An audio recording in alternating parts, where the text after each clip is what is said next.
Good morning, East Bay. What is happening in Alameda, Contra Costa, and Solano counties? Learn about what's happening in our communities, an in-depth conversation so you know what's going on. We're talking to government, economic, political, nonprofit, and business leaders here in the greater East Bay. I'm Jared Ash, the host of the Capstone Conversation. All right, welcome to today's episode of the Capstone Conversation, where we are looking at exciting things that are happening in the greater East Bay area. Today, I am joined by Tim Murrill of the Solano Napa SBDC. Tim, why don't you go ahead and tell us, what is the SBDC? What does the organization do? And then tell us a little bit about your background.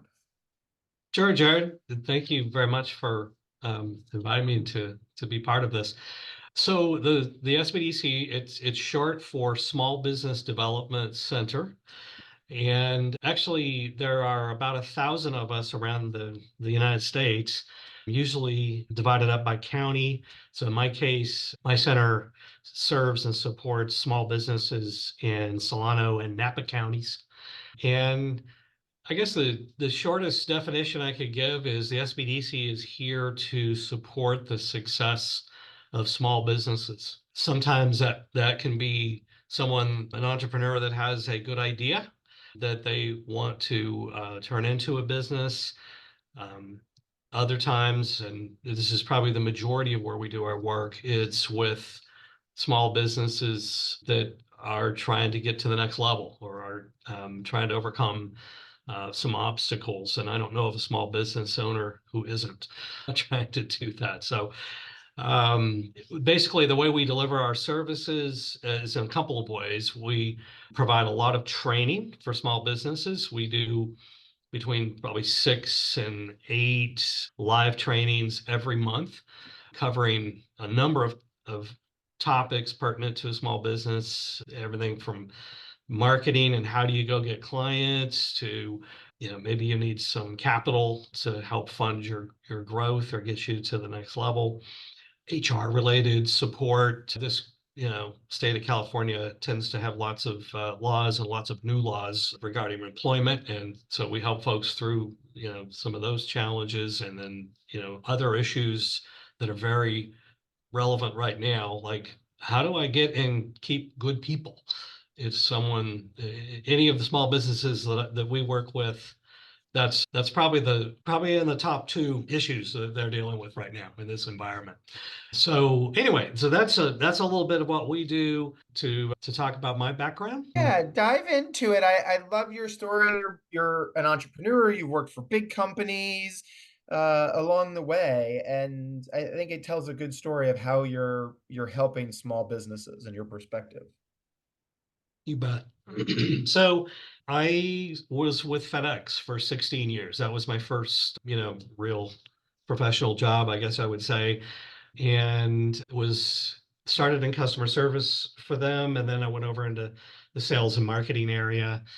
FedEx was an awesome company to be with, especially during the time I was there.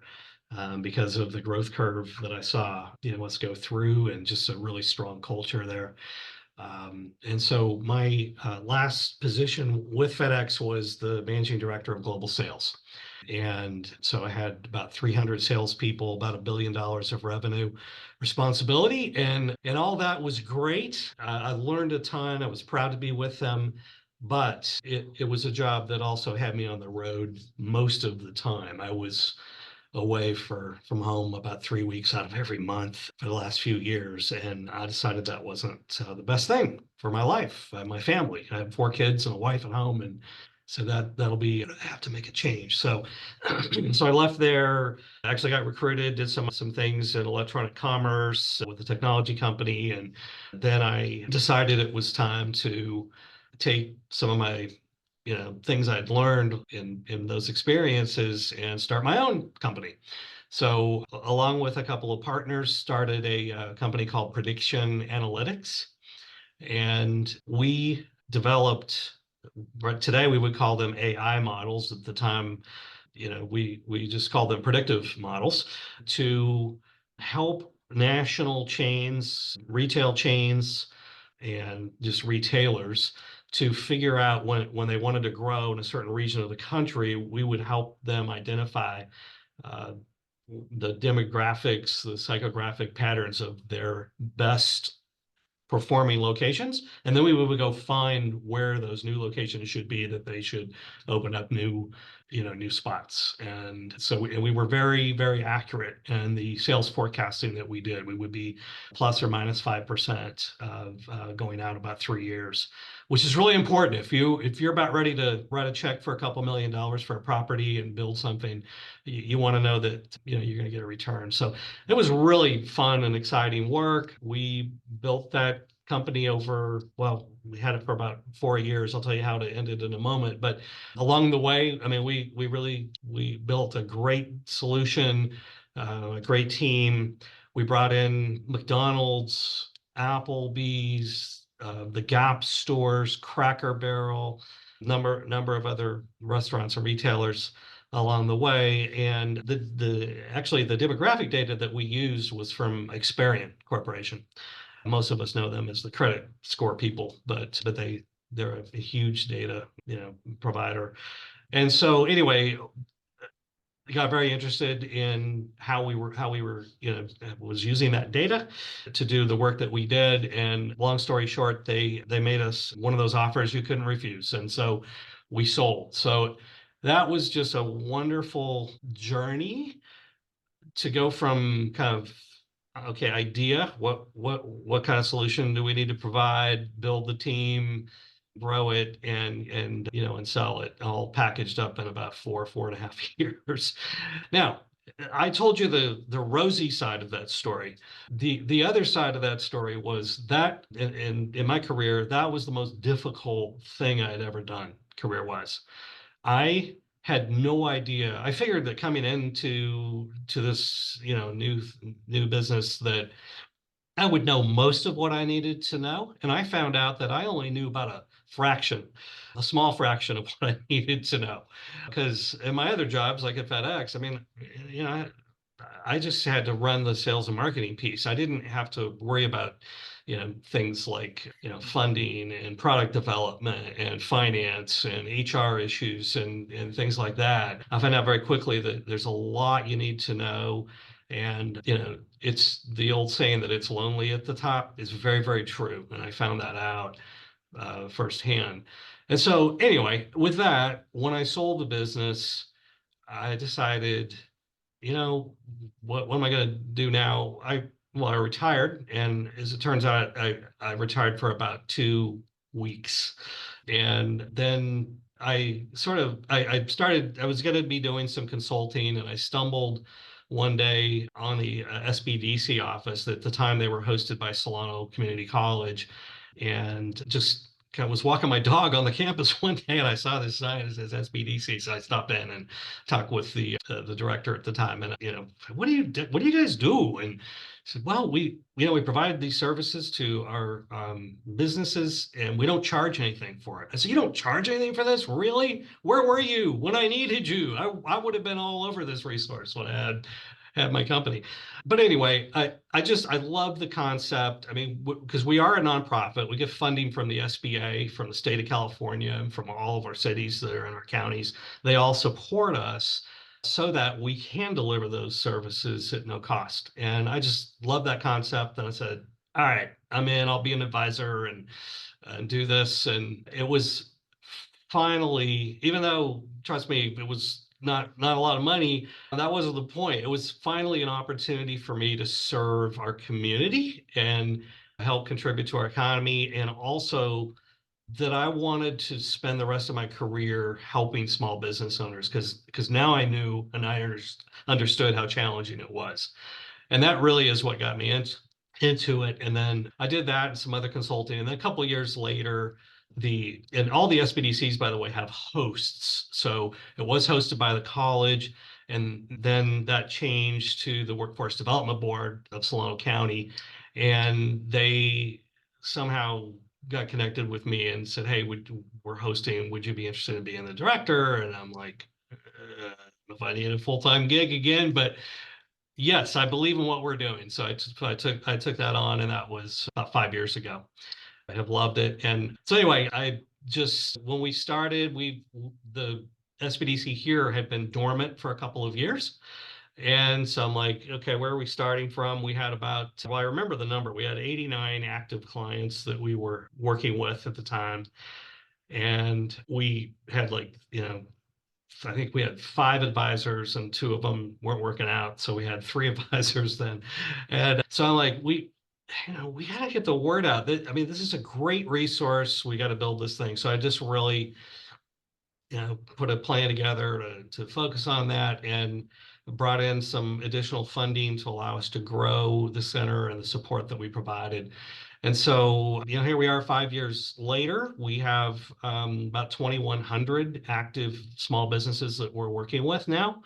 And we have a team of 30 business advisors that work, one-on-one with these clients, and just have built a just a great team, and I am so happy about that. Just the how it's come together, and we have been really blessed, and that allows us to just serve this community as well as we can. And we're not done yet.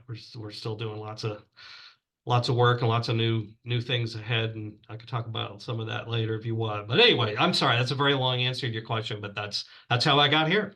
No, but that's a great story, and it also talks a little bit more about what you do and some of the challenges you did highlight for small businesses.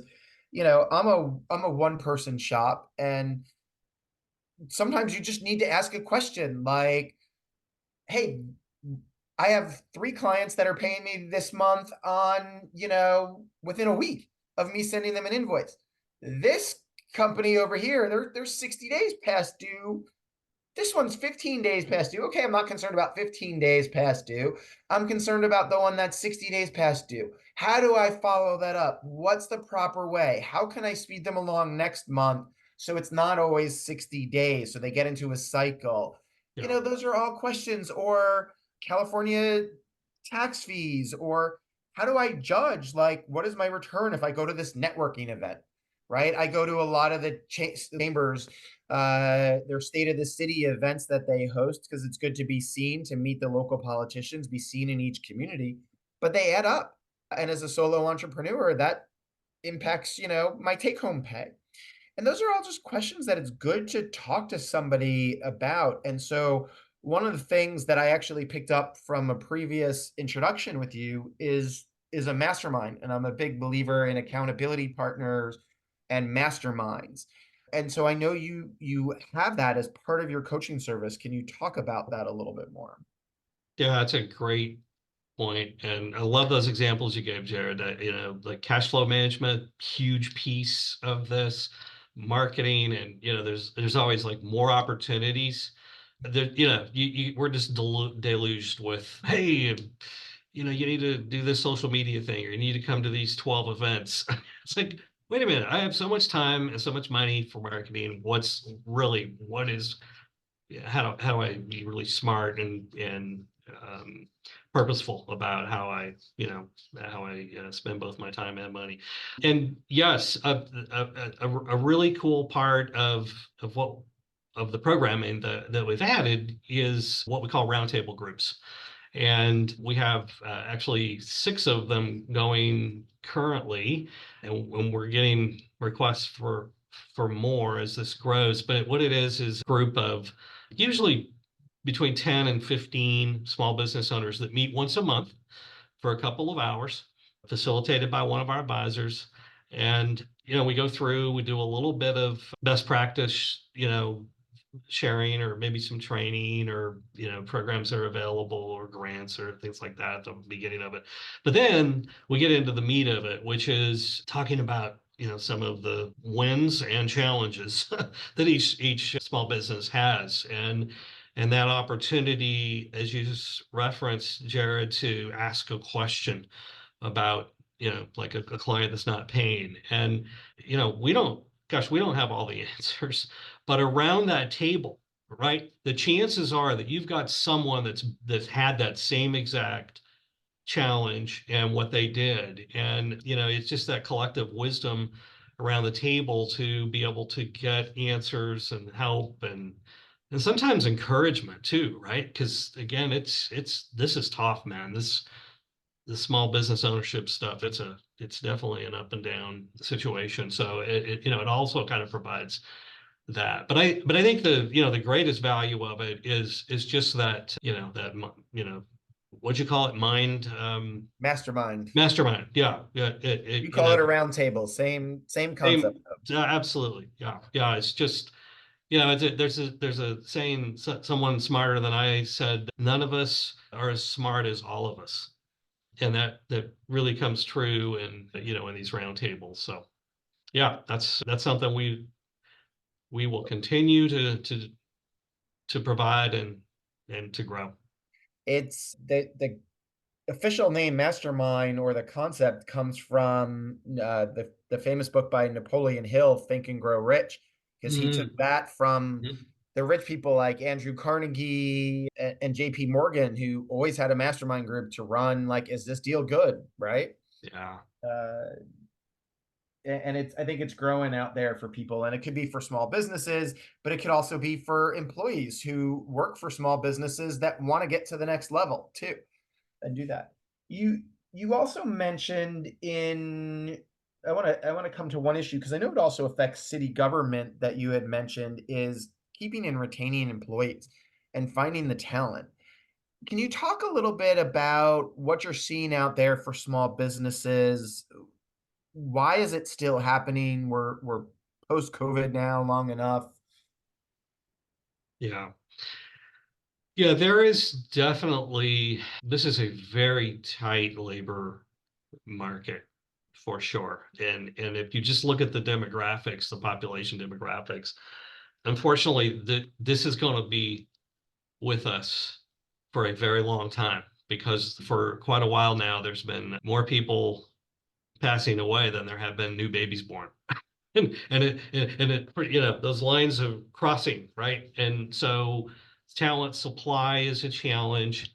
And I would just say that how well a company does, and this small business does in this area of attracting and retaining talent, I believe is the probably the biggest differentiator that a small business can have, if your business requires people. Right now, if you're sole proprietor, that's not, you don't have to worry about that. But if you want to grow, and that's part of your strategy, this is something you really do have to get right if you want to maximize your potential to growth, right?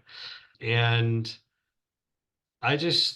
so we're really starting, and I mentioned at the outset that one of the things we're doing is most of our time is actually with existing businesses, and this is an area, helping our small business owners to do better at that, to create a very positive culture where people want to come and they want to stay, is really important. Like, one of the things we're going to be offering this year in 2024, and I can't remember if we talked about this earlier, Jared, or not, but there's a program from the Gallup organization called Clifton Strengths. And basically what that is a talent assessment tool that you answer some questions, and it provides a report and it really will pinpoint what you are naturally good at. In fact, what you're naturally best at. What are your talents? And they're all of us are unique, right? We have a different talent DNA, if you will. And so that helps to sort of understand what those things are. We all have, some ideas for sure of what we do well, and we probably get feedback from other people, but it's still not as clear, maybe, or complete as we would like it. And so this assessment provides that. And so anyway, I actually took the time last year to go through about a 3-month certification process to become a Gallup certified strengths coach. And now I'm training a couple of our advisors to help, to do that work as well. And so anyway, that's what we're providing, the opportunity for individuals, whether you're a sole prop, to just take this assessment and then do a coaching session to really talk about how do you really leverage make the most of what you have. The tagline I think of is, the Capital One commercial. It says, what's in your wallet? What's in your wallet?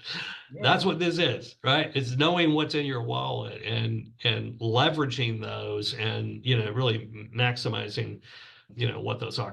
Well, that's one way, because what happens is if you know what your, talents are, then you could spend more of your time using those and less time on those things that you're not great at, that you bang your head up against the wall and get frustrated with. It's like, no, let's find someone else to do that stuff if we can, right? Let's figure out how to minimize those spending time and effort on those things, and then maximizing those things that are my superpowers.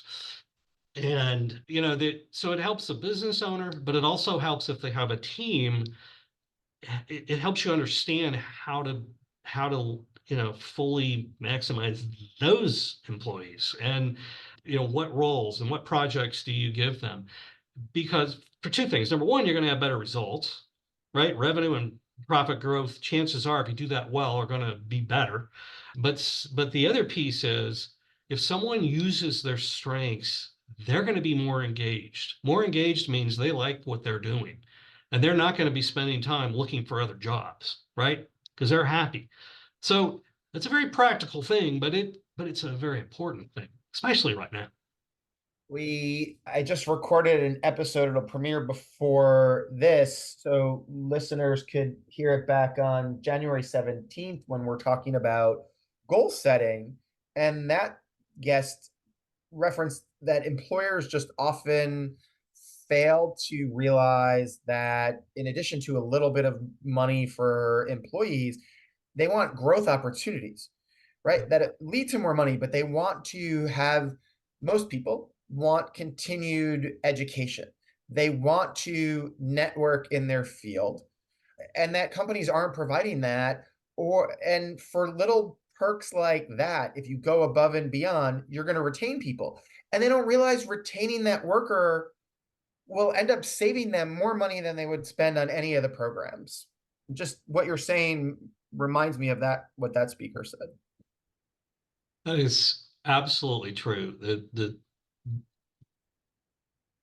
It's kind of a hidden cost, but if I think the data shows that depending on the type of role that it costs, and your other speaker may have talked about this, but it basically it can cost up to the cost of a year's salary sometimes, depending on the role, because of the time it takes to recruit, to train, and get that person up to speed. By the time they're really humming along and producing something, it takes a very a lot of time, not to mention all the institutional knowledge that walked out the door, right? That when that person goes, that you may never get back. So this is kind of like one of those, I guess, one of the what you would call a soft thing that really is a hard thing. Most people, a lot of businesses are like, oh yeah, well, yeah, I'll pay them and they'll work for me, and they'll do what I say, and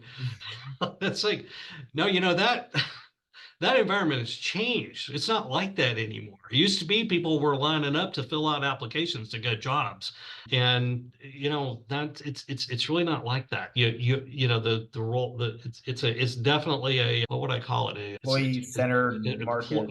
Yeah, it's an employee. You bet. The employees are the ones that have more power right now. And so anyway, that I absolutely agree with that, and it's a super important area to focus on.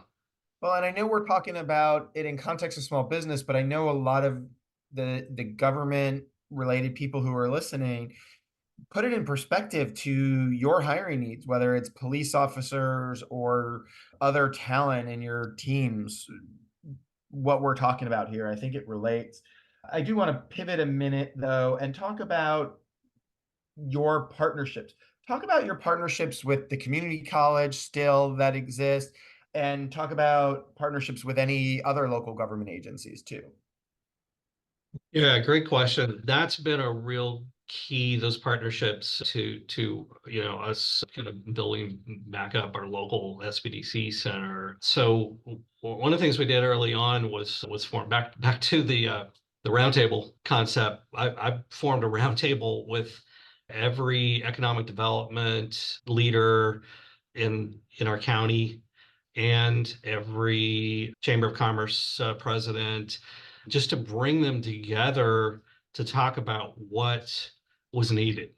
What are you hearing? I did, we didn't want to build this program in a vacuum. We wanted to understand, where, if we were going to put on training programs, what would be most helpful for their areas. And so the beginning of just that process really has led to really good partnership, that if when we do programs or we're administering a grant program or something, man, these folks are just awesome at getting the word out right to their network. And that's a big part of this is you need that local, city by city avenue to get the word out about different programs.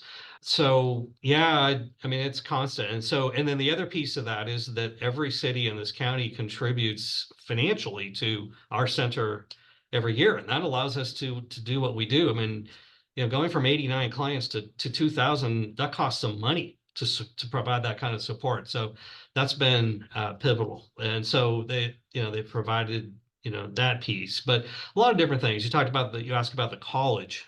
We've gone in and worked with like their cosmetology department. Cosmetology, something you would never, you would normally think of, but most of these folks going through their cosmetology program, at the end of it, many of them want to open up their own shops, or maybe they're just going to rent space, but they don't know, anything about, how to manage the finances, or what kind of licenses, in whatever city they're going to be in, that do they need, or insurance, or how do you get clients and stuff. So like we come in and do a program there to talk about the running, how to run the business part of cosmetology. That's been a really good thing. There's a child care certificate program through the college, and we've done the same thing with anyone that wants to open up a child care area. And then with the county, it's been a great relationship on a number of projects. One of the large funding acts that was enacted by Congress through the pandemic was called ARPA. It's the American Rescue Plan Act. And that provided, lots of funding that came through the counties. Our county, Solano County specifically, well, Solano and Napa County, actually, they both used a pretty good portion of those funds to support our small businesses, because they knew how tough the pandemic was on them, with the closures and, all the PPE, all the, personal protective equipment that folks had to have. I mean, it was just, it was a very difficult time to run a small business. And anyway, they provided quite a bit of funding for us to provide extra services, and also provide a number of grants that we administered to help folks to stay afloat during the pandemic, especially those that had to close the door, especially the personal services related businesses who struggled the most. So yeah, that's some examples, but it has been a really good partnership, environment with our cities and county. So let's talk about budget. You're government funded, you supply your services for free, which is great. The governor has announced in January that the state is 37, 39 billion short this year and has to cut money. I know the city of Benicia is going through a March tax measure, and they're looking at, if it doesn't pass, they're going to have to cut several staff positions that are essential positions that they just can't afford anymore. Vallejo, questionable if they go through another bankruptcy. How does that affect your funding? Didn't mean to scare you if I did, but you're providing great services to the community. So how does all of that impact your organization? No, that's a great point, Jared. If there's something that keeps me up at night right now, that's it. Because it's starting with California, which is we get about 30% of the funding, that we need from them. Yeah, the tide's turning in this state. And then the other piece is the funding we get from the SBA is actually closely tied to the population. Well, what's happening in our state? Lots of folks moving out. So that funding's going down. So, and I absolutely the that is caused us to, we, while most of our all of our advising right now is no cost. I always say no cost instead of free, because it might be free, but free to them, but it's not free. Right, because we have to pay our advisors and our staff to do what they do. But we are and have been working on some programs for some of our larger businesses. By the way, the definition of a small business from the SBA is up to 500 employees. So some people think of the SBDC, if they do know about us, as being like the people that help startups or really small companies or just sole proprietors. That's not true. We work with several larger businesses as well, and so we actually have and are putting together more programs that we are going to charge for. Now it's probably going to be less than what you're going to get in the open market, but it still is going to be high value, and is that funding that we get from charging for some of those services is going to go in the pot to help us continue to provide the level of service we've been providing. So, for example, going back to that, I was talking about the Clifton Strengths Assessment. We're going to charge for those assessments and that coaching, and it's not a lot. It's like going to be $100 to do that. Probably the best $100 these business owners will make all year, to be honest with you. And then beyond that, if they have a team, we'll come in and either provide those assessments for the entire organization, and specifically work with the leaders. Right, the key pivot point in a company, if you have employees and managers, is that manager role, right? That person is what makes the difference of whether someone is engaged and productive, and you retain them. And so much we can do around that. So anyway, that's just one example of something. Another thing we're going to provide is there's something called the entrepreneurial operating system, and it is a system. It's kind of based on a book that was written maybe, I don't know, 15 years ago, called Traction. And it lays out an awesome process for a business that's usually it's between 20 and 150 employees. And it's very helpful, especially for a business that's grown really rapidly over the last few years, maybe. It's like, how do you keep track of what everyone's doing? Are we all on the same page? Are we all marching to the same drumbeat and going the same, direction? And how do we make sure that happens and everyone knows what their role is on this bus, right? And so anyway, there's a whole process there, and that's something that we know is super valuable, that we're going to be offering in the second half of this year. Again, that'll be something we charge for, and that'll help supplement some of our funding. Great. And hopefully I won't keep you up at night now worrying about all of that, but I want to pivot to another type of funding, a startup, whether the startup is a tech startup, but particularly I think in the retail space for restaurants, storefronts. Their biggest cost is upfront, right? It's the buying. If you're a restaurant, you're buying tables, you're buying kitchen supplies, you're buying ovens, forks, right? You don't have to buy forks every 6 months. You have to buy some food. You have ongoing costs, but it's those upfront costs that take a lot to start a business. What advice do you have for those small businesses who are looking for that initial capital? How do they get it? And how do they manage that long term with that upfront cost? You don't have cash flow yet. Yeah, absolutely, Jared. Yeah, that's pretty typical, request that we get. I have an idea. how do I make that work? And the first thing we do with someone that comes to us with that is to really sit down and help them, assist them with developing a business plan. Business plan is just that basic roadmap that says, okay, you're going to start a restaurant. Where are you going to start it? What area? Who are you going to serve? How much you're going to charge? What are all the startup costs? And really put together a pro forma of how much you need up front, and then what your cash flow needs to be, and a growth plan for your staff and equipment and all of that whole thing. So that's a big part of what we do, is to kind of get them started with that, so that they know what they're getting into as well, right?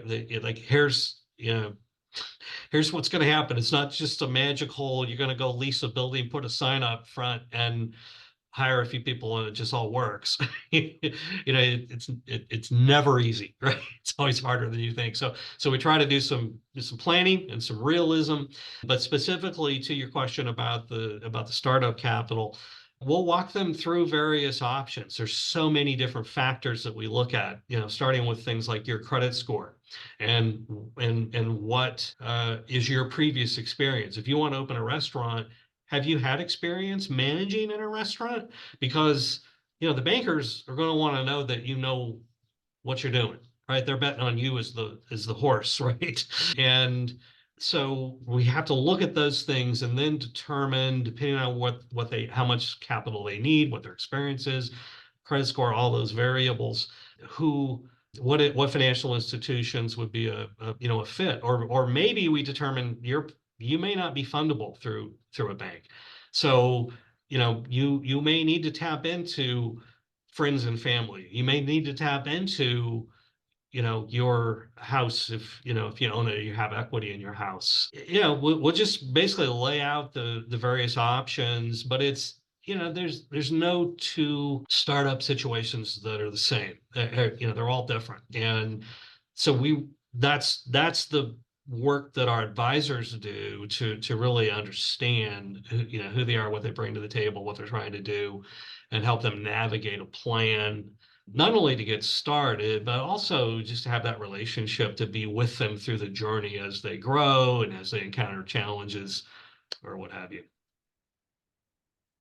There, a lot of people do ask, I have to say this, if we get a lot of requests, with especially through the pandemic, there's been so many different grant programs out there. Unfortunately, those grant programs, almost, I would say 99.9% of them are for existing businesses. There aren't grants typically for startups. I can only think of like maybe 2 over the last 4 years that you had. And they weren't very large, but yeah, you kind of you have to do it the old fashioned way. And I wish there were more grants for startups, but that's just not how it's worked out. Yeah. Tim, anything else that our guests should know that I haven't asked? No, I don't think so. This has been fun. I guess I would just encourage them that if you're a client of the SBDC, you're listening to this, I want to say thank you for trusting us and giving us a chance to help you. And if you're not, I seriously encourage you to check us out. You can go to, in our case, go to SolanoNapaSBDC.org. That's where you can go, and when you get to the homepage, you click on a little button that says, apply to be a client, and you'll answer a few questions, and that will take you through the process of becoming a client, and then you can get an advisor assigned to you. Take advantage of that. It's available to you. And the statistics say that this is beneficial. We probably have, most of us have heard of the data that says that only about 50% of small businesses make it past 5 years. I hate that statistic. I want to change that, right? We want to improve that. But the other piece of data that we should know is that businesses that work with an advisor or a business coach, that gets help, maybe they're part of a mastermind group or what have you, that will increase their chances of getting past 5 years by 50%. 50%, right? That's a big number. And so I encourage you, whether you reach out to the SBDC or you have a business coach or whatever, you don't have to have all the answers, right? Again, none of us are as smart as all of us. So I encourage you to do that. I know I don't. Like I said, when I had my business, after even being responsible for $1 billion a year at FedEx, oh my gosh, I needed help. Like I said, I would have been all over this resource. And so I encourage anyone that's, feels like that would be, helpful to reach out to us. Thank you Yeah. very much, Jared. We'll put the link to your website in the show notes, as well as I'll try to gather up some of the other of your counterparts in the other counties in the Greater East Bay, so we can link to those too. And I want to end with a quote that you said early on in the beginning. And I wrote it down. You're here to support the success of small businesses. And you really told a good story about that today. So really appreciate all the work you do in the community. Shows you where tax dollars are going for good purposes to help our businesses grow, and just your service in the community. So thank you, Tim, for joining us. It's my pleasure, Jared. Thank you. Wait, don't leave yet. Hit subscribe. Make sure you get the weekly updates. We have a new episode every Wednesday for stuff happening in the East Bay. In the meantime, follow me on LinkedIn, Jared Ash, or check out our firm where we have a weekly newsletter and blog at Capstone Government Affairs on LinkedIn. Thanks for joining us today on the Capstone Conversation.